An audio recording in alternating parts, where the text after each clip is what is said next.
मला उदय तुला सांगायचं आहे, उद्याच्या आजच कामकाज सल्लागार समितीची मीटिंग मी आणि एकनाथराव शिंदे आम्ही सगळेजण करून आलोय।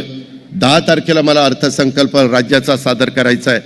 त्याबद्दल तू जरा माहिती घेऊन, एक गोष्ट खरी आहे त्यांनी सांगितलेली आहे की दिल्लीत जो माझा महाराष्ट्रीयन माणूस राहतो त्यांच्याकरता एक अशी जागा पाहिजे की त्यांना तिथं एकत्र भेटता आलं पाहिजे, बोलता आलं पाहिजे, चर्चा करता आली पाहिजे। अशा प्रकारचं काही सभागृह आणि काही जागा ही तिथं आहे का, तिथं आपल्याला उपलब्ध होईल का, ते उदय जरा बघ।